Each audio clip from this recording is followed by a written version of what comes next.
Et je vais passer la parole à Sadia. Bien, bonjour à tous. Mon nom est Arasadia. Je suis la coordinatrice du programme en santé environnementale ici au réseau environnemental du Nouveau-Brunswick. Je vous remercie pour votre participation à cet atelier. Donc, on passe à l'ordre du jour. Au niveau de l'ordre du jour, on a l'introduction que Tim a déjà faite. Ensuite, je présenterai la calculatrice des risques et avantages, suivie d'une petite présentation du projet de Bretière pour l'ancien champ de tir.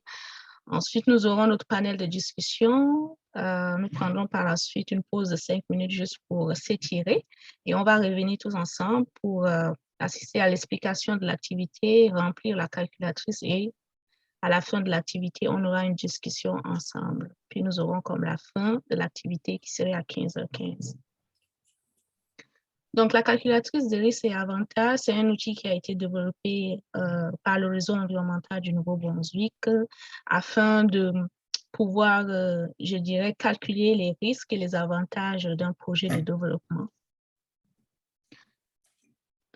Pourquoi cette calculatrice? Donc, la calculatrice a été créée pour encourager une réflexion critique sur les impacts tant positifs que négatifs des projets de développement, mais aussi pour faire la lumière sur les personnes qui portent les risques du développement et celles qui en profitent. Ce qui nous amène au projet de Bretière pour l'ancien champ de tir. Ici, nous avons quelques informations qu'on a pu obtenir des différents rapports du gouvernement. Donc, le lieu du projet, c'est à Tracadie-Sheila.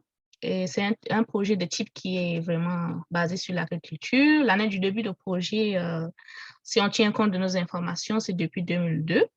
La population à Tracadie-Sheila, c'est 16 114 habitants selon le recensement de la population de 2016 fait par Statistique Canada. Est-ce qu'une étude d'impact environnemental a été faite au niveau du fédéral? Non. Au niveau provincial, non plus. La terre réservée à l'exploitation sera 2023,43 hectares, soit 20,23 km², soit donc 11% de la superficie du champ de tir. Ensuite, nous avons des informations qui se trouvent, c'est plus des catégories de terres à l'intérieur du champ de tir. Nous parlons de terres forestières qui est de 9 548 hectares. Terre à bleueur, on parle de 3 618 hectares. Donc, dans les 3 618 hectares, il y a 55 hectares qui sera réservé à des bleuets publics, selon le gouvernement. Ensuite, pour les terres, pour l'exploitation immédiate de bleuetières, c'est 2 945 hectares. Pour l'exploitation future de bleuetières, c'est 618 hectares. Nous avons par la suite des zones tampons qui ont été délimitées par le gouvernement, qui est de 4 799 hectares. Donc, on a une zone tampon de visibilité de la grande rivière Tracadie, qui est de 1615 hectares. Une zone tampon de visibilité de la rivière Portage, qui est de 482 hectares. Ensuite, des zones tampons riveraines de 30 mètres et des corridors forestiers. Nous avons par la suite des pistes et des sentiers, toujours à l'intérieur du champ de tir. En tout, ça fait 148,9 km. Donc, on a des pistes de ski de fond existants, des pistes de ski de fond proposées, des sentiers de motoneige sous bail et des sentiers de motoneige proposés, ainsi que des sentiers hivernaux et de VTT proposés. Donc, voilà en tout quelques informations qu'on a pu obtenir de ce projet. Sans plus tarder, nous allons passer à notre panel de discussion. Donc, pour le panel, nous aurons comme modératrice Mme Céline Surette de l'Université de Moncton, ainsi que 3 panélistes, donc Jeff Roussel, Alexandra Kessy et Alain Deneau. Donc, sans plus tarder, je passe la parole à Mme Céline Surette. Merci. Merci beaucoup, Sadia. Donc aujourd'hui, on va avoir un panel de discussion avec 3 personnes qui vont nous apporter des perspectives complémentaires, mais différentes de leur perspective par rapport au développement des bleuetières sur l'ancien champ de tir à Tracadie. Donc, moi, c'est Céline Surette. Je suis professeure à l'Université de Moncton au département de chimie et biochimie, puis très intéressée par toutes les questions d'impact cumulatif du développement des ressources naturelles. C'est un peu le chapeau que je porte aujourd'hui pour modérer cette discussion-là.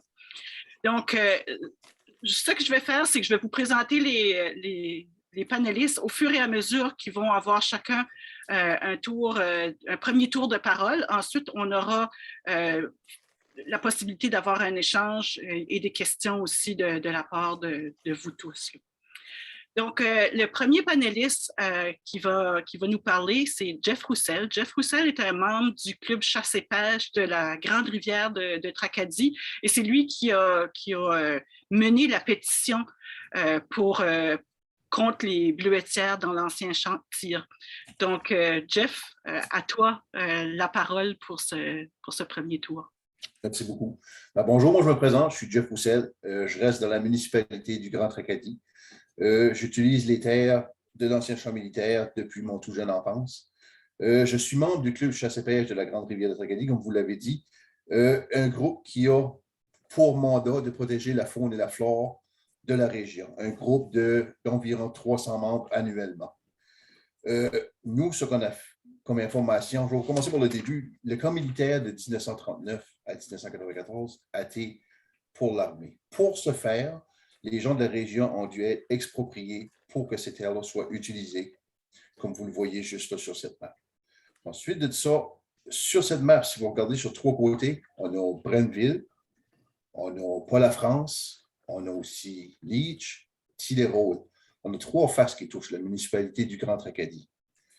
Le problème majeur que je vois avec ce projet-là, moi, c'est qu'ils ne voient pas l'ensemble. Si vous regardez du côté nord et du côté ouest, vous verrez qu'il y a déjà plusieurs bleuetières qui sont installées sur les terres privées et déjà 16 000 hectares ont été octroyés à des compagnies en 2012 ou 2014 à l'ouest, déjà de ça. Des terres qui ne sont même pas encore finalisées. Donc, je pense que c'est un pensez-y bien de ce côté-là. Ensuite de ça, je pense qu'une étude d'impact écologique devrait être faite avant d'aller de l'avant. Des études, des tests d'eau, des tests de sol, ça prend des consultations publiques. Le projet qu'ils suivent présentement vient de 2002 et est plus que dépassé. Les gens avaient plusieurs craintes que j'ai dans les rapports qui ont été faits, des consultations qu'il y avait eu en 2002, et ces craintes n'ont toujours pas été prises en considération. On a plusieurs choses qu'on a comme crainte. On a peur de contaminer notre sol, des pertes d'habitat pour les animaux qu'il y a sur ces régions-là. On a peur d'avoir des pertes d'accès, comme que c'est déjà arrivé le long de la petite Salt Branch, juste au-delà du camp militaire sur les terres de la couronne, parce que les terres ont été données en 2012-2014. On a peur des problèmes de santé qui viennent avec toutes ces monocultures-là. On a des problèmes, comme on a déjà vu, nous, on fait des travaux, des fois, des nuisibles pour des compagnies bleuetières ou autres. Puis j'ai déjà vu aller à des endroits pour des castors. Les tracteurs étaient dans les champs après travailler. Ils se feraient des cours, je ne sais pas, mais ça allait dans les champs. Les castors bouchent le ruisseau, l'eau monte, l'eau va dans les champs. Il y a un problème là qui est incontrôlable, mais que c'est des choses qu'on doit quand même penser à. Ensuite de ça, dernièrement, pour les travaux de décontamination, on a une compagnie de la région qui fait des travaux de décontamination là, pour le fédéral, en but que le provincial va être capable d'utiliser ces terres. Je ne sais pas si vous avez vu dans les médias ou autre chose, ils ont détruit un ruisseau. Un gros problème de droite là. C'est une des craintes qu'on a. Le projet va recommencer, puis ça commence déjà. Donc, oui, il y a eu une infraction, il y a enquête tout de suite. Des mesures vont être prises pour corriger ça, mais ça a quand même été fait. Ensuite de ça, sur le plan de 2002, il parle d'une zone protégée de 40 %. Il faut savoir que sur ce 40 %-là, il y a 10 % qui va être les minces buffer zones entre les bleuetières et ces choses-là. D'après moi, ça ne fonctionne pas. Ce 10 %-là, on peut l'oublier. C'est pas vraiment. Ils disent que c'est une zone protégée parce que oui, ça ne sera pas coupé, oui, mais il n'y aura aucun habitat dans ces moyennes zones-là pour les animaux. Il n'y aura aucune nourriture. C'est juste un coupe-vent pour les bleuets. Donc, je trouve illogique de mettre ça dans le 40 % qu'on a pour la protection. Je pense aussi qu'il y a plusieurs autres façons de faire le développement de ces terres. Comme vous le savez, vous l'avez énoncé, les clubs de skidoo, les clubs de VTT, plusieurs utilisent ces terres, les clubs de ski de fond. Tracadie avait dans le passé un projet de développement pour le camp militaire qui n'a pas abouti finalement à problème de gestion, si vous voulez, mais qui avait quand même de très, très bons arguments qui devraient être pris en considération avant de bûcher ces terres-là. Parce que dans le projet, on a reçu 2 semaines passées environ, on a parlé avec Margaret Johnson, ministre des Ressources agricoles, qui nous a dit que ces terres-là n'étaient pas pour les bleuets ou ce qu'ils font la décontamination maintenant. Mais ces terres-là ont été, je ne connais pas le terme français, mais ils ont été mulchées, rasées, pour être capables de faire la décontamination. Donc, tu parles de plusieurs centaines d'acres. Si ils prennent 5000 acres pour les bleuets, pour la phase 1 et la phase 2, on ne sait pas quand ça va s'arrêter, si tu lui ajoutes les plusieurs centaines d'acres qui ont déjà été rasés, ça commence à faire beaucoup. Donc, moi, je pense qu'il y aurait des meilleures façons d'utiliser ces terres-là pour le outdoor, kayak, promenade, vélo, bateau, peu importe. Il y a plusieurs modèles de gestion, des chalets dans la rivière. Il y a plusieurs autres façons d'aller chercher du financement pour payer les taxes de ces terres-là que la monoculture. Un autre problème aussi, la manière que les appels d'offres sont faits pour ce projet. Les appels d'offres sont faits que pour la majeure partie du projet, il faut que tu sois capable de processer le bleuet, ce qui exclut la majeure partie des petits cultivateurs de la région. On a plusieurs craintes à ce sujet-là aussi. Donc, nos gros impacts, nous, là, c'est l'environnement, l'eau, les accès. Puis, ça prend de l'habitat pour les animaux. Comme je vous l'ai dit, le club a beaucoup comme mandat de protéger la flore et la faune de la région. Donc, je vous remercie beaucoup.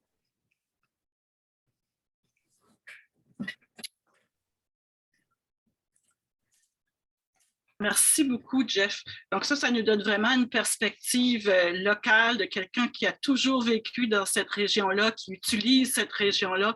Et ça, c'est quelque chose qui est important à noter, l'idée de pouvoir jouir d'un territoire qui est là depuis un certain temps. Donc maintenant, on va passer la parole à Alexandra Casey. Alexandra, elle est coordonnatrice de projet à Imaginons la péninsule autrement et toute récente diplômée du programme de la maîtrise en études de l'environnement à l'Université de Moncton, où elle a travaillé sur la question de la production de bleuets dans la péninsule acadienne. Donc Alexandra, la parole est à toi. Merci Céline. Oui, c'est ça, comme Céline vient de le dire, je viens de terminer ma maîtrise qui portait justement sur la culture du bleuet sauvage au Nouveau-Brunswick, puis plus particulièrement un peu sur qu'est-ce qui est l'apport de cette culture du bleuet sauvage au développement territorial de la péninsule acadienne. Donc, je vais un peu regarder les aspects que ça touche avec vous dans le temps qu'on a. Donc, comment la culture du bleuet sauvage contribue, par exemple, aux aspects du territoire, aux aspects socio-économiques, environnementaux, mais aussi sociopolitiques du territoire. Si on regarde plus l'aspect socio-économique, bien évidemment, on sait que l'exploitation du bleuet, ça permet de créer des emplois, ça a un impact économique, mais ça permet aussi de diversifier ces emplois-là, donc de réduire la vulnérabilité des communautés côtières comme qu'est la péninsule acadienne, des emplois qui sont surtout axés vers l'exploitation des ressources halieutiques, par exemple, de leur transformation. Donc, ça réduit notre vulnérabilité à ces emplois-là, mais évidemment, c'est important de se rappeler et de considérer que la production du bleuet sauvage, c'est une monoculture, donc une production très précise d'un seul aliment. Donc, cette production en elle-même aussi est vulnérable à certaines conditions comme les conditions météorologiques, les maladies qui peuvent survenir ou une hausse subite des coûts, par exemple. Donc, ça, c'est à retenir. Puis, l'aspect plus environnemental, bien évidemment, on en entend parler, puis Jeff l'a mentionné aussi, il y a des terres qui sont déboisées pour créer ces bleuetières-là. On modifie des environnements naturels pour créer ces bleuetières et en faire l'exploitation du bleuet. Mais il y a aussi des pratiques en agriculture du bleuet, comme d'autres formes d'agriculture qui utilisent des intrants chimiques. Donc, malgré que le bleuet sauvage, en fait, c'est un fruit qui est bien adapté croître dans des sols qui sont acides, quand même pauvres en matière organique ou en éléments nutritifs. Il reste que ça a été démontré qu'utiliser des fertilisants, tout ça, ça permet d'augmenter la croissance du fruit positivement. Donc, on en fait usage dans les bleuetières comme dans d'autres cultures, même si le bleuet croît assez bien justement dans des sols qui sont pauvres, ça croît à l'état naturel, à l'état sauvage, mais pour en augmenter sa croissance, on utilise des intrants chimiques, des pesticides aussi pour minimiser les pertes qui sont associées justement aux insectes, aux maladies, aux espèces ravageurs. Donc, ça, évidemment, ça amène la dégradation des sols en utilisé de façon excessive. Ça dégrade les sols, ça peut amener à la pollution des plans d'eau aussi, évidemment. Une augmentation de la matière organique dans les plans d'eau peut amener à de l'eutrophisation. Donc, il y a plein de problèmes environnementaux qui peuvent survenir de ces pratiques-là. Il existe des pratiques alternatives ou qui sont plus efficaces, disons, pour produire du bleuet. On entend parler de l'agriculture biologique. Il y a du bleuet qui peut croître sans l'utilisation de ces intrants chimiques-là. Ce n'est pas ce qui est fait le plus souvent, disons, dans la péninsule acadienne. Il y a sûrement des producteurs qui n'en utilisent pas, mais ce n'est pas ce qu'on voit nécessairement sur nos tablettes.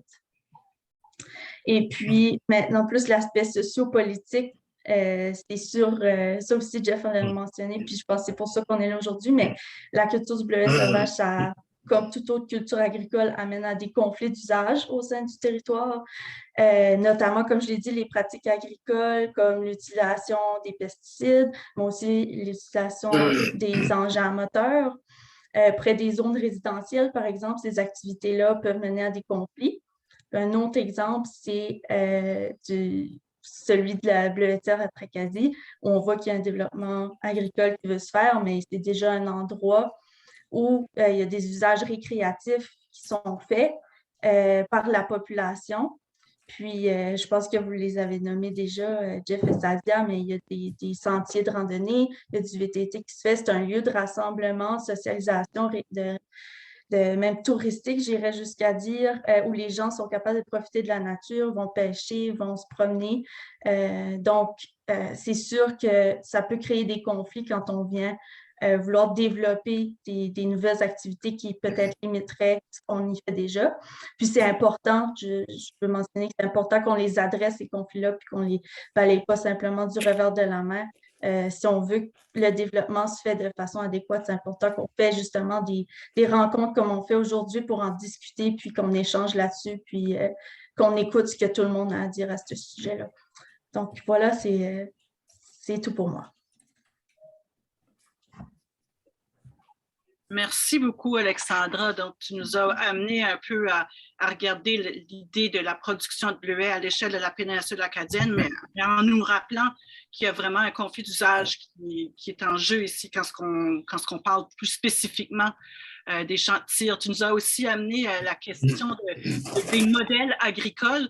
Et donc, ça, c'est aussi quelque chose qu'on pourrait revenir dans notre discussion là. Donc maintenant, je vais passer la parole à Alain Deneau. Alain est professeur de philosophie à l'Université de Moncton, au campus de Shippagan. Puis Alain, il va nous amener dans une perspective encore plus large. Comment on s'imagine tout ça dans un portrait de développement? Donc, Alain, à toi. Ben, merci beaucoup. J'apprécie vraiment beaucoup les deux premières interventions là, qui nous situent un peu sur le mode d'un travelling arrière, là, où on prend toujours de plus d'ampleur. Et donc, pour ma part, je vais inscrire ce projet-là dans l'espace et dans le temps, dans l'espace du marché mondial qui aujourd'hui contamine en fait les relations sociales dans lesquelles nous sommes, et dans l'espace aussi d'un temps long qui est celui du 21e siècle. Donc, pour voir dans quoi on s'inscrit, parce qu'il faut voir quand même plus loin que le bout de son nez quand on se met comme ça à dévaster des terres entières. Partons d'une expression mal comprise, qui est celle d'économie régionale. Il y a deux grandes façons de comprendre l'économie régionale. La première, c'est, hélas, la plus courante, et elle consiste à penser une façon d'intégrer une activité régionale au marché mondial. C'est-à-dire qu'on se demande, qu'est-ce qui peut chez nous intéresser des gros acheteurs pour qu'on produise en masse quelque chose dont on disposerait en termes de richesse naturelle. Rappelez-vous, au Québec, il y a un premier ministre qui a déjà parlé des régions. Par rapport à chez nous, il aurait pensé à la péninsule acadienne, en termes de régions ressources, en termes de sous-colonies. Pour lui, l'Abitibi, le Saguenay, et puis on pourrait aller jusque dans la péninsule acadienne, c'est une région ressource, c'est-à-dire que nous, on était là simplement pour fournir en masse de la ressource, des matières premières à peine transformées, ou à se transformer en parc d'animation pour des touristes urbains, sans avoir une autonomie régionale. Et aujourd'hui, qu'est-ce que ça veut dire? Ça veut dire que, lorsqu'on est dans la péninsule, on se dit à quel acheteur de gros je pourrais vendre des canneberges, du bleuet, du crabe, du homard, des poissons, à un acheteur des grands centres financiers, Montréal, Toronto, allons jusqu'à Calgary, Vancouver, ou aux États-Unis, à New York, pour ceux qui fournissent les grands restaurateurs, ou pour les grandes entreprises qui font du surgelé en ce qui concerne les fruits, ou encore à des Chinois, des Japonais, des Européens qui veulent acheter en gros pour avoir quoi? Des capitaux. Des capitaux lorsqu'on est propriétaire, ou lorsqu'on est salarié, ou lorsqu'on est sous-traitant, qui vont nous permettre, nous, d'avoir accès, du point de vue de la consommation, cette fois, aux productions du marché, c'est-à-dire qu'avec ces capitaux-là, selon notre classe sociale, on pourra aller au Tim Hortons, au Canadian Tire, au Walmart, chez Ikea, consommer. Bon, mais en fait, ce qu'on comprend dans ce modèle-là, c'est qu'entre nous tous, il y a tout le temps le marché. Le marché mondial médiatise nos rapports. On pense, on produit, on façonne notre territoire, on organise nos vies en fonction de vendre au marché mondial, ce qui va nous permettre d'avoir les capitaux pour consommer auprès de ce même marché mondial-là. Et on n'oubliera pas que ce marché mondial-là est largement administré depuis les paradis fiscaux, c'est-à-dire que plus on passe par ce marché-là, moins on touche, du point de vue des communautés, à l'argent qu'on y place. Si vous achetez un livre chez votre libraire local, l'argent que vous donnez va en impôts fonciers, en salaire pour un personnel qui vit dans la communauté, pour des propriétaires qui vivent dans la communauté, ainsi de suite. Donc, cet argent-là, il circule, alors que si vous achetez un livre chez Amazon, l'argent va aux Bermudes. Bon, il ne reste presque rien ici. Donc, on finit par organiser nous-mêmes la fuite de nos capitaux, qui sont pourtant très limités. Donc, ça, c'est l'approche capitaliste de l'expression économie régionale. Bon, maintenant, on peut penser l'économie sur le mode de ce qu'on appelait jadis l'économie politique. C'est-à-dire se demander si l'économie régionale ne devrait pas plutôt être au service d'une autonomie politique. C'est-à-dire, nous, comme région, comment peut-on penser à notre organisation du monde de façon à ce que, politiquement, dans des assemblées qu'il faudra créer à l'échelle péninsulaire, là, nous soyons à même de délibérer sur le rapport à organiser entre, d'une part, nos forces, nos compétences, nos atouts, et d'autre part, nos urgences, nos besoins, nos défis, nos aspirations. Mais le faire en fonction de ce que nous sommes et forcément en diversifiant notre activité. En diversifiant notre activité pour que nous puissions nous nourrir nous-mêmes et être le plus autonome possible, ce qui n'empêche pas ensuite du commerce sur ce que nous aurions en termes excédentaires, mais que d'abord, nous nous satisfassions le plus possible. Ça vaut aussi pour les matériaux de construction, ça vaut pour tout. Pourquoi? Je ne sais pas si j'ai le temps de répondre à cette dernière question, mais pourquoi? C'est parce que de toute façon, nous serons en ce siècle invités à le faire. J'espère que je n'apprends rien à personne en disant que nous faisons face à une crise écologique majeure. Pensez à ce qui se passe dans l'Ouest canadien, là où en quelques mois, on s'est tapé une épidémie, des incendies de forêt, un dôme de chaleur, des éboulements et des inondations majeures. C'est ça, le 21e siècle. C'est des crises climatiques qui produisent des effets non seulement délétères, mais tragiques sur des communautés qui se trouvent fracassées et qui se trouvent coupées du marché. Et c'est un marché mondial lui-même qui est en train, au fond, de scier la branche sur laquelle il est assis parce qu'il a le cancer, ce système-là. Ajoutez à cela la perte de biodiversité qui est en cause dans beaucoup d'épidémies qu'on observe depuis le début du 21e siècle. Ajoutez à cela la crise des énergies qu'on va se prendre au visage bientôt parce que du point de vue du pétrole, par exemple, on racle les fonds de tiroir. Bientôt, nous n'aurons plus accès, comme les drogués que nous sommes aujourd'hui au pétrole, à cette richesse abondante. Ajoutons à ça la crise des minerais qui ne permettra pas longtemps l'utopie de la transition écologique technologique qui suppose les panneaux photovoltaïques, les batteries de pointe, les voitures électriques, les tours éoliennes, tout ça est extrêmement gourmand en minerais, en terres rares, en lithium, ainsi de suite, et nous n'aurons pas toujours à disposition ces minerais-là. Donc, le 21e siècle appellera que nous changions de mode, que nous pensions la géopolitique à l'échelle de biorégions et que nous soyons de plus en plus autonomes, parce qu'il n'est pas vrai qu'on va faire venir continuellement des raisins de la Californie ou de l'Afrique du Sud, tandis que nous envoyons aux 80 nos bleuets, nos canneberges. Il y aura un moment où il faudra penser en termes d'autonomie régionale, parce que nous devrons, l'histoire l'impose, composer avec des circuits courts et avec une forme politique d'autonomie et d'autarcie. Merci beaucoup, Alain. Là, tu nous as vraiment amené là, à nous positionner dans des changements de paradigme, mais aussi dans repenser comment on imagine les lieux dans lesquels on vit. Ça fait qu'on est parti de quelqu'un qui vit dans un milieu, qui l'habite, qui veut continuer à jouir de ce qui existe dans ce milieu-là, à la même chose un peu, Alain. Ou est-ce qu'on se dit, comment on fait pour développer nos régions pour qu'on puisse vraiment les habiter? Donc, je retiens plusieurs choses, puis j'ai peut-être le goût de commencer par vous poser la question, comment peut-on imaginer les modèles de développement agricole autrement? Peut-être que je te mettrai directement on the spot, Alexandra, vu que tu y as pensé un peu, je te demanderais peut-être de réagir à vif, puis après ça, les autres, si vous voulez sauter. Si ça te va, Alexandra.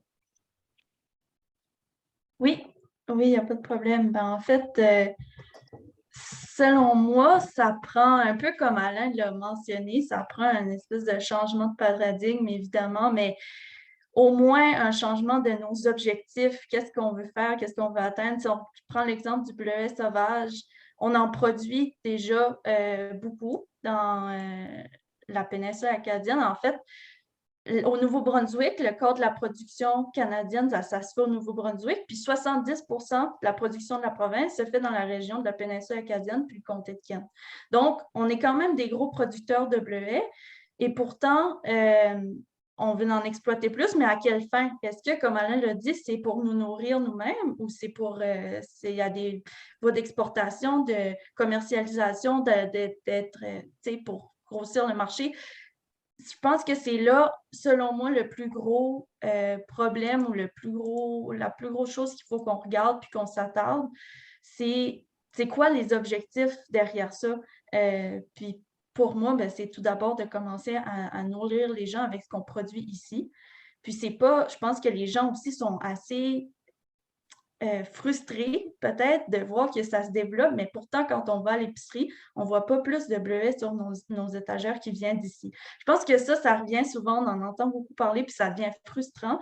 Puis il y a quelqu'un qui m'avait dit que pour acheter du bleuet biologique, il l'achète, mais ça vient de je ne sais pas où, en Amérique du Sud ou quelque chose comme ça. Ça fait on peut-tu, d'abord, si on le produire de façon biologique, regarder de nouveau, puis repenser nos modes de production à suffire sur un mode de production l'agriculture productiviste, mais à se tourner vers des pratiques agricoles alternatives, que ce soit biologique, durable, agriculture raisonnée, il y en existe plein. Donc, en tout cas, ça, c'est ma façon de voir, mais je pense vraiment qu'il faut qu'on commence à regarder un peu plus large, comme Alain l'a mentionné, puis voir c'est quoi nos objectifs, puis qu'est-ce qu'on veut développer. Puis qu'est-ce que ça apporte aussi aux gens dans la péninsule, par exemple?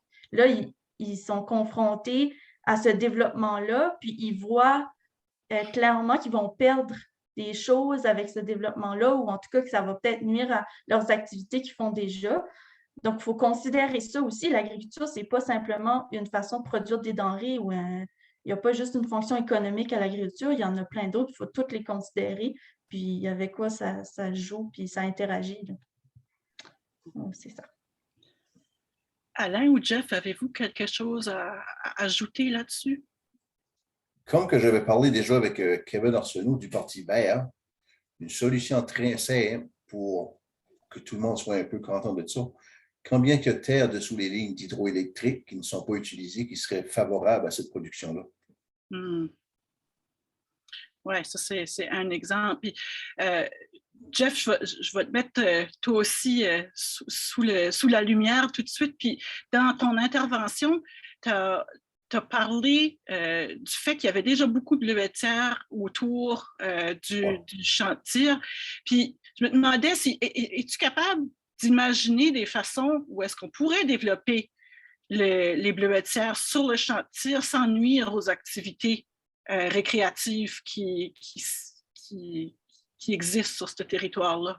Si je me fie à ce que j'ai vu, déjà juste au-delà du camp militaire, où ce que Oxford Frozen Food a eu environ 16 000 acres quelques années passées, on a déjà perdu plusieurs accès à la rivière.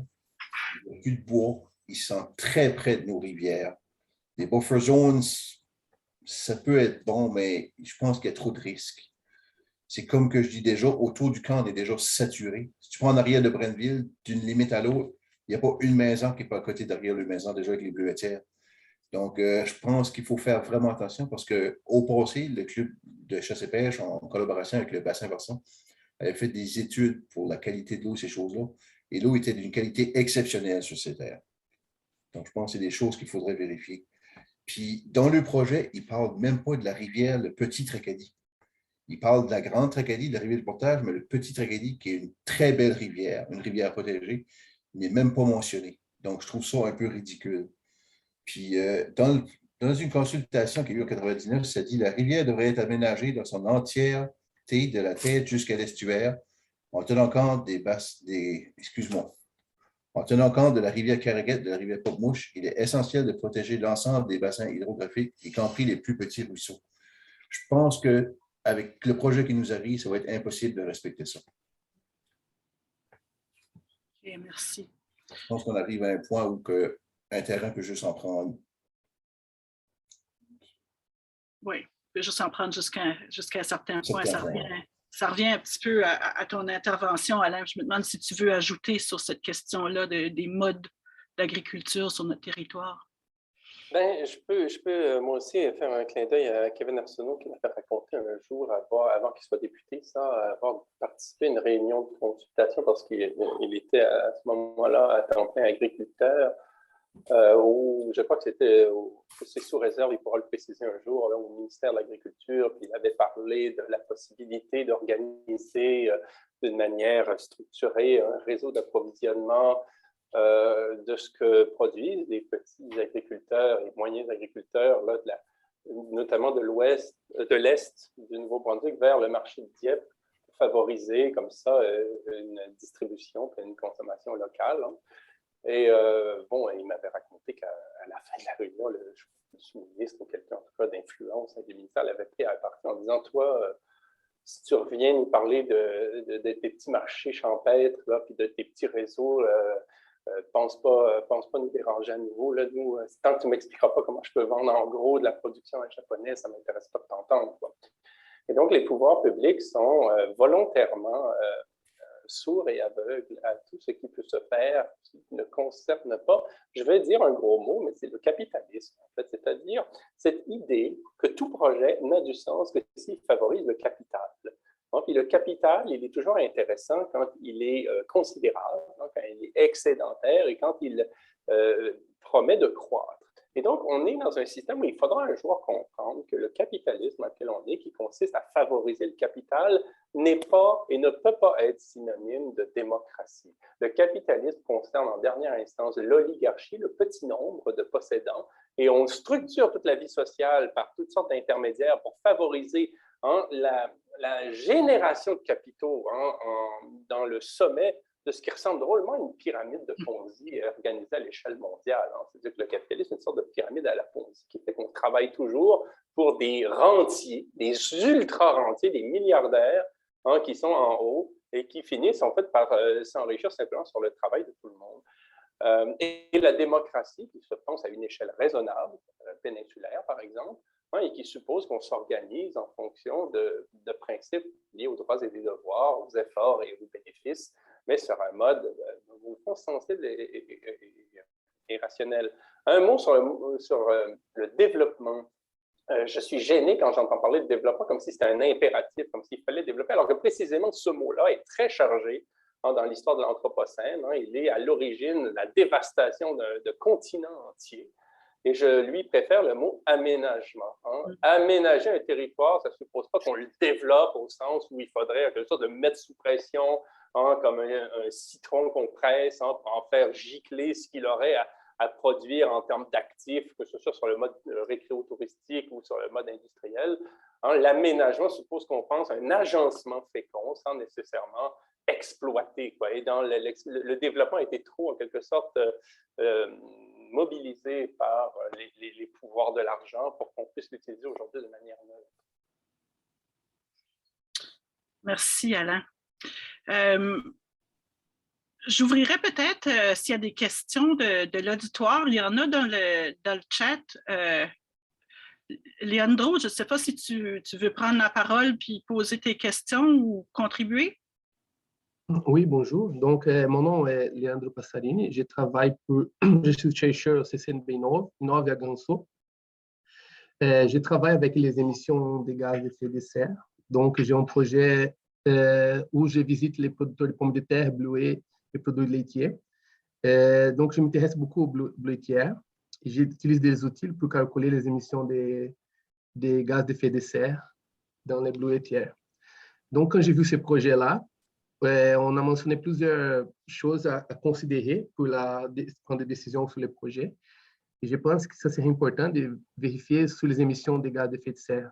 C'est à ce niveau-là, si le développement de nos bleuetières ou des régions de production de bleuets, comment va impacter les émissions de gaz d'effet de serre. Je pense que c'est un point important à considérer et je me suis intéressé à ça et comment je pourrais travailler dans ces sujets-là. C'est ça que j'aimerais ajouter à la discussion, les émissions de gaz à effet de serre des bleuetières. Vous discutez toute la partie sociale, environnementale, mais moi, je vois du côté émissions de carbone. Donc, si on va éliminer la forêt, on va laisser les bleuets, c'est quoi l'impact sur l'émission globale de cette ère de production? Ça, là, j'aimerais lancer les sujets, si vous avez des commentaires, des suggestions. Et c'est ça qui est mon point. Puis je pense que si on peut, vous pouvez, je vais vous demander d'intervenir là-dessus, les panélistes, mais il y a la question des gaz à effet de serre. Mais Alain, dans ton intervention, tu as fini avec l'importance de considérer que le 21e siècle, c'est le siècle des crises climatiques, des crises écologiques. Et tout ça, on peut penser à la question de gaz à effet de serre, mais elle fait partie de quelque chose qui est encore plus grand, qui touche aussi la biodiversité, qui touche les contaminants qu'on retrouve dans notre environnement. Donc, je vous demande d'intervenir peut-être sur cet aspect-là de ce projet-là à Tracadie. Je ne sais pas qui veut. Veux-tu y aller en premier, Alain?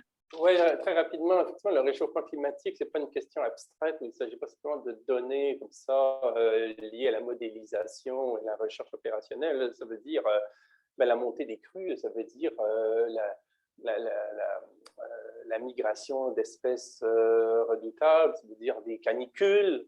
Tout à l'heure, Alexandra parlait de la vulnérabilité qu'on a quand dans une région où on est lié à une seule économie, mais celle-là, elle est extrêmement vulnérable déjà. Parce qu'il peut y avoir des étés caniculaires aujourd'hui d'une manière tout à fait courante. On en a eu depuis 5 ans d'une manière exceptionnelle dans la péninsule acadienne, mais malheureusement, elles seront de moins en moins exceptionnelles. Et aussi sur un plan social, la question des réfugiés environnementaux. C'est effectivement une panoplie d'enjeux qu'il faut prendre en ligne de compte et ça peut aller jusqu'aux incendies de forêt, à l'assèchement des terres. En Californie, l'année dernière, on a coupé par dizaines de milliers les amandiers parce qu'ils étaient morts en raison des sécheresses. Pensez-y bien aussi, ce n'est pas en monopolisant, en fait, en développant un autre pôle qui suppose la monoculture qu'on va améliorer notre sort. Ouais. Jeff ou Alexandra? Moi, de quoi qu'on voit de plus en plus ici, là, comme vous savez, moi, je suis un chasseur, un pêcheur, un trappeur amateur de la région. Puis le printemps, on fait la pêche au saumon noir.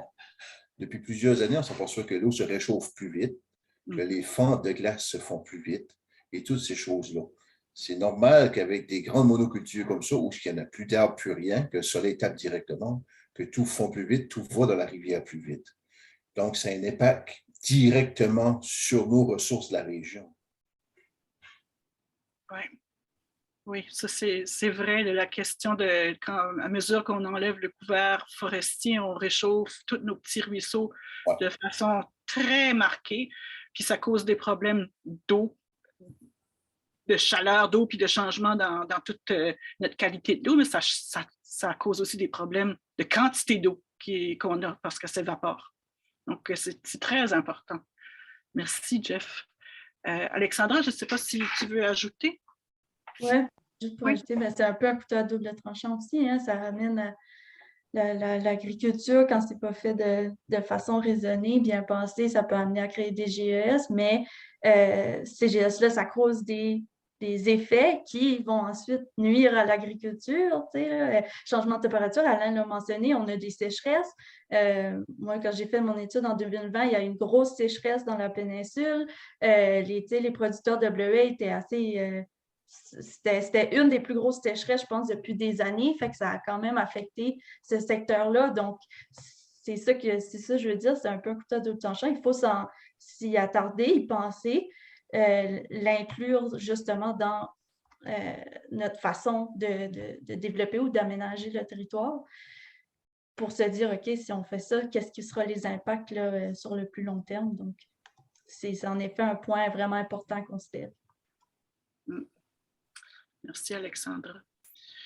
Y a-t-il d'autres questions, d'autres commentaires qui vous viennent? Oui, Tim.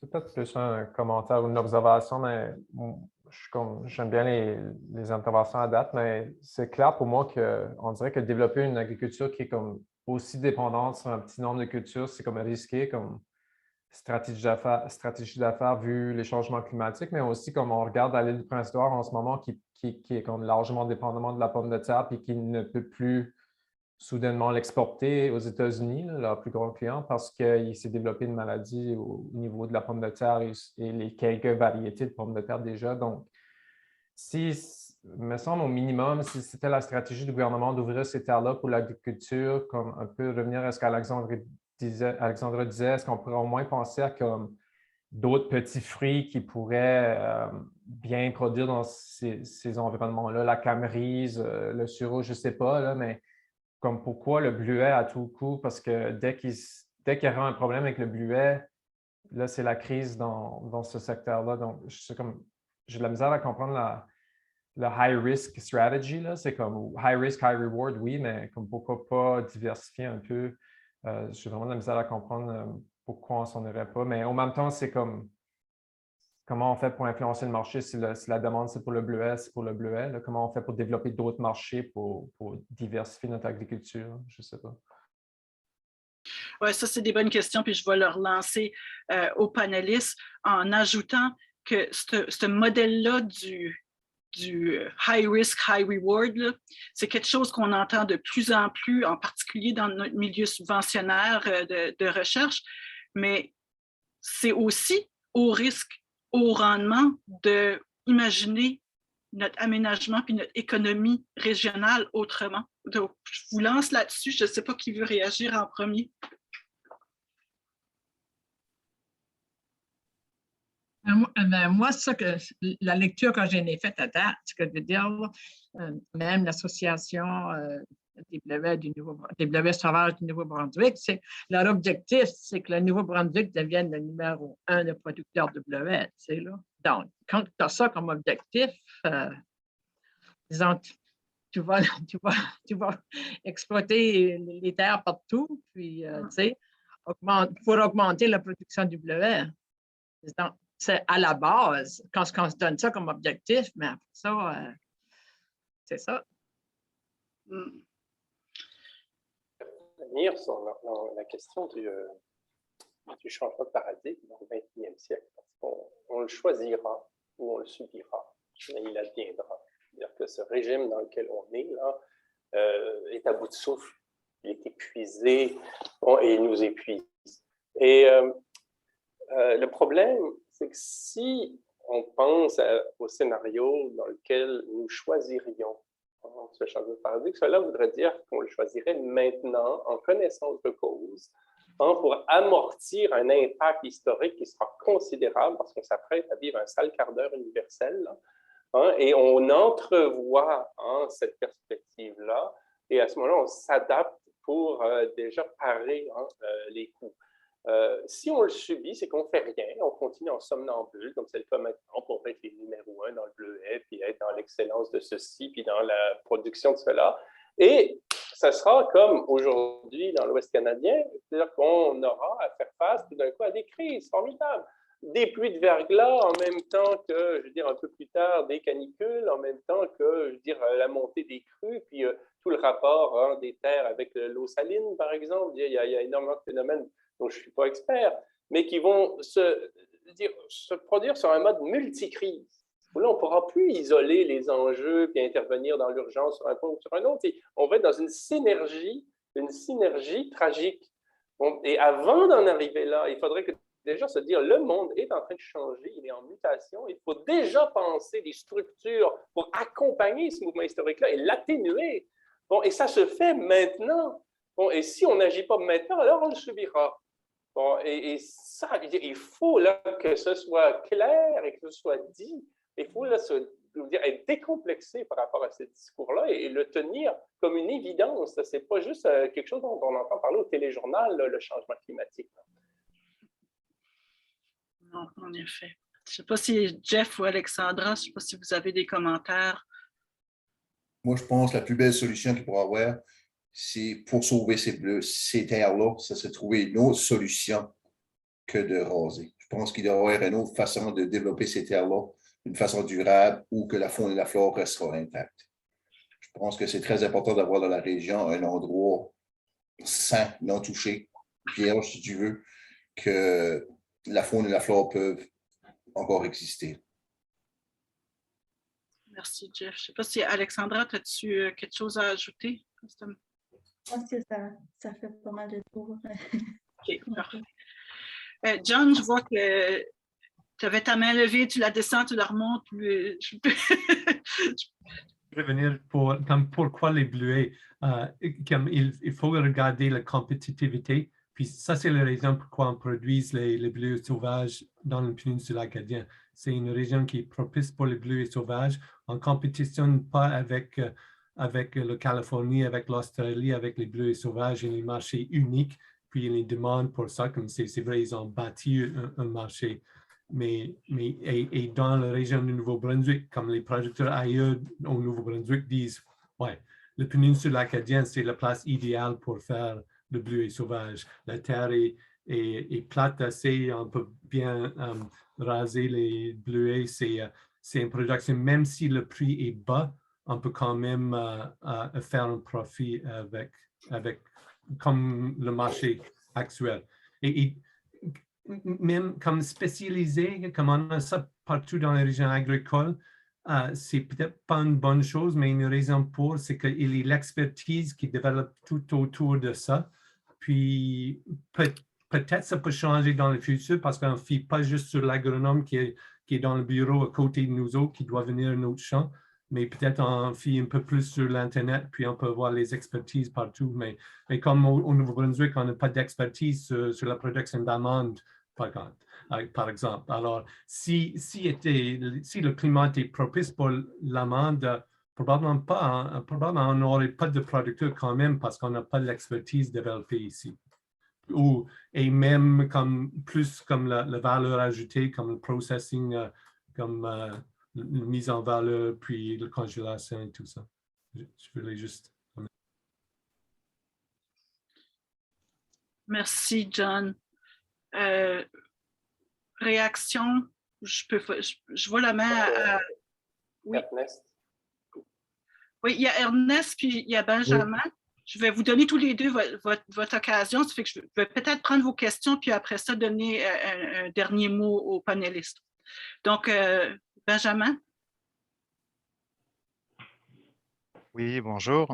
Donc, pour ceux qui ne me connaissent pas, je m'appelle Benjamin Costilla, je suis urbaniste. Je suis responsable aussi du service d'urbanisme dans la région de la péninsule acadienne.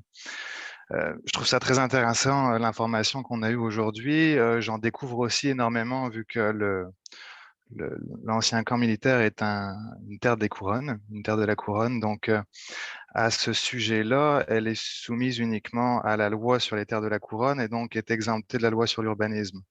Donc, ce n'est pas vraiment une terre sur laquelle on peut agir au niveau local, mais c'est vraiment une terre qui appartient à la province. Donc, on a effectivement ici deux perspectives qui s'opposent, hein, l'utilisation et le développement par les gens qui sont proches, ceux qui sont dans la région, qui voient la proximité et qui ne comprennent pas pourquoi le développement leur appartient pas, ou l'idée du développement ou de l'aménagement. Puis de l'autre côté, on a la province qui est propriétaire, qui représente, c'est sûr, l'intérêt public, mais à l'échelle de la province. Donc la province, elle, va aussi avoir une vision au niveau interprovincial, national et international. Donc je trouvais ça intéressant ce que disait John. Je notais aussi que le plan de développement date de 2003, le document que vous nous avez mis en lien, et puis un plan, normalement, ça devrait se renouveler assez régulièrement en 2003, ça fait déjà à peu près 20 ans. Je pense qu'on serait dû à rajouter quelque chose d'assez plus actuel au niveau de l'agriculture là-dedans, même si c'est vrai qu'au niveau des sols en tant que tels, on s'entend qu'on ne fera pas pousser grand-chose d'autre que des petits fruits, hein, parce que c'est comme le sol le plus idéal pour faire ceci.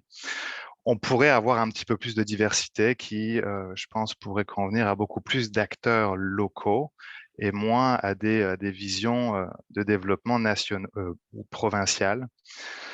L'idée donc que j'avancerai, c'est vu que j'aime avoir une action orientée sur le résultat, c'est à savoir toute cette information-là qu'on partage aujourd'hui, ce serait intéressant de l'amener au ministère des Terres de la Couronne pour leur dire, bon écoutez, ça a bien beau être une terre provinciale, peut-on avoir un input local, régional, pour pouvoir en faire profiter un petit peu tout le monde et ne pas juste avoir une vision qui, à mon avis, déjà un petit peu dépassée, 20 ans passés, là, qui pourrait convenir à beaucoup plus de personnes. Donc voilà, c'était comme plus une question-commentaire que d'autres choses. Merci beaucoup. Ernest? Bien, ça rejoint peut-être en partie ce que Benjamin vient de mentionner. Moi, la manière que je vois les choses, c'est que en termes d'aménagement, j'aime bien le terme d'aménagement par rapport au développement, on regarde très peu une unité écologique, le bassin versant.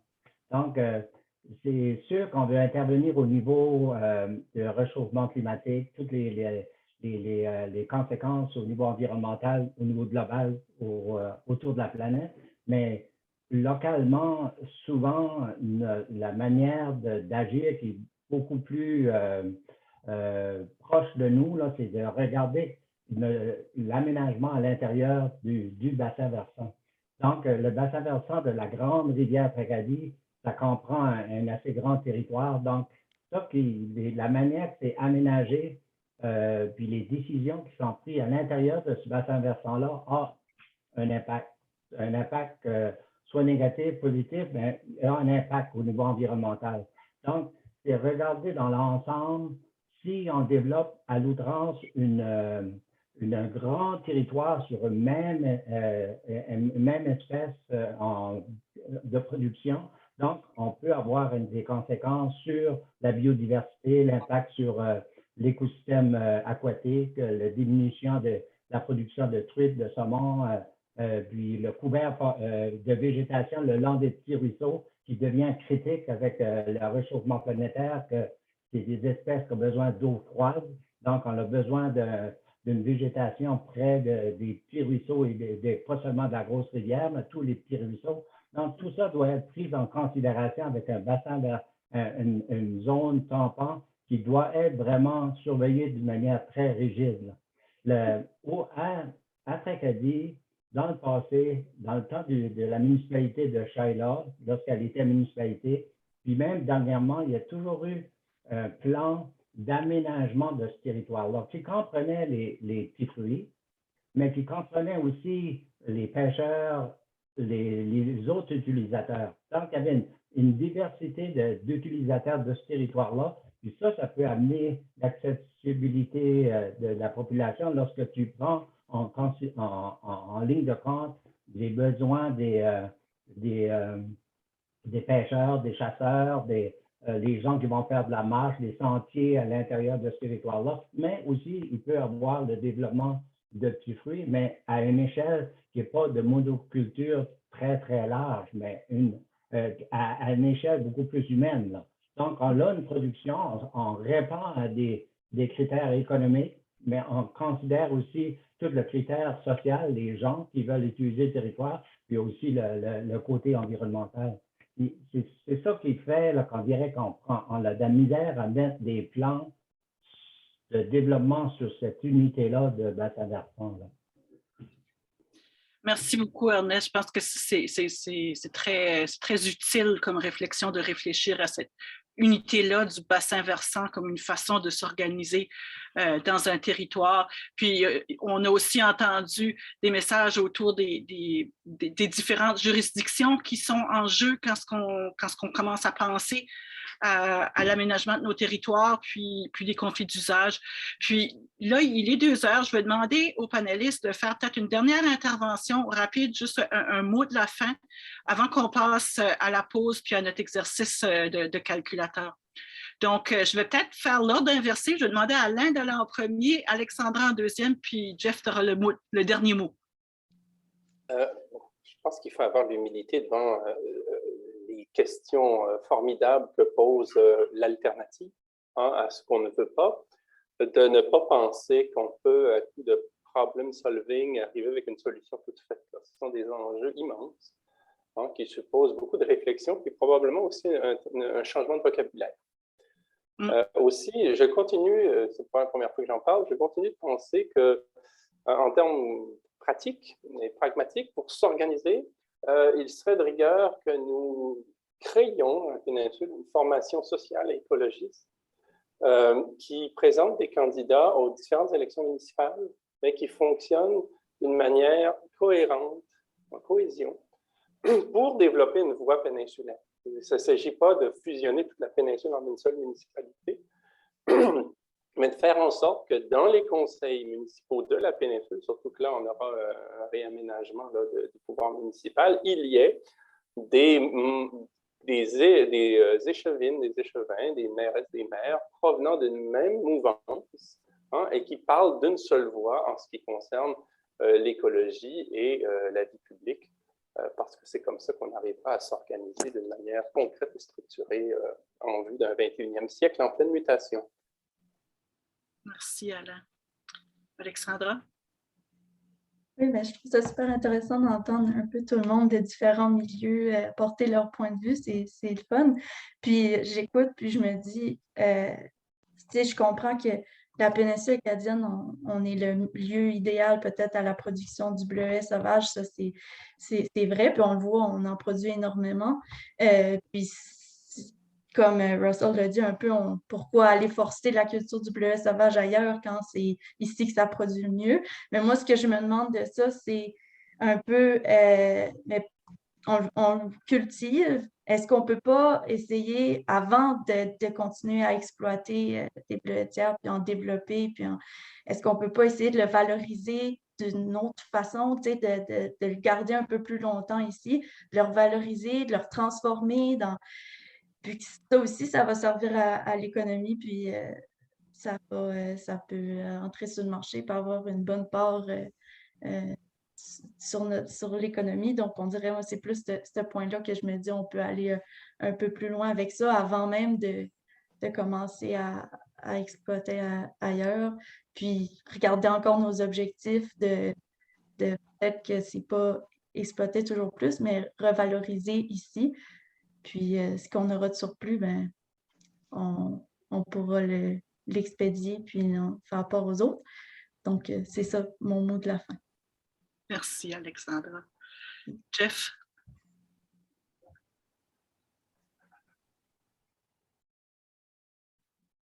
Oui, je pense qu'il faut penser globalement. Il faut penser aussi que oui, il y a le côté économique, mais il y a aussi le côté environnemental qui est très, très, très important. C'est la dernière portion qui reste de ce genre-là dans la région. Je pense que du bleuet, il y en a beaucoup déjà autour. Je pense qu'il y aura une manière de gérer ces terres-là que tout le monde serait heureux avec ça. Un peu comme Ernest a dit un peu précédemment, il y a de la place un peu pour tout le monde là-dessus. Donc, je pense que c'est de faire une bonne gestion, comme on avait dit aussi, les plans de 2002, 2003, il faut que ça soit repensé au goût du jour, aux nouvelles normes et toutes ces choses-là. Il faut que ça soit repensé, recalculé. Ça prend des consultations publiques avant d'aller de l'avant sur un projet comme ça. Puis je pense qu'il faut penser aussi aux animaux puis tout ça qui habitent ce secteur-là. Ça prend de l'habitat, ça prend de la nourriture, ça prend de l'espace pour ça. Il faut que ça existe, il ne faut pas détruire ça pour le côté économique. Donc, c'est ça que pour moi, merci beaucoup. Merci beaucoup, Jeff, de ramener le non humain. C'est génial comme façon de finir. Merci beaucoup aux 3 panélistes. Puis, restez avec nous, on n'a pas fini. On va maintenant passer à l'exercice du calculateur, puis je repasse le micro à Sadia. Merci Céline, puis merci aux panélistes pour cette discussion enrichissante. Donc, sans plus tarder, mais avant ça, on va prendre comme un petit 5 minutes de pause juste pour s'étirer. Puis aller chercher de quoi s'hydrater. Ensuite, on revient à 2h10 pour pouvoir commencer l'activité sur le calculateur, sur la calculatrice. Donc, on aura des consignes qu'on va donner, puis c'est une activité qui est très intéressante.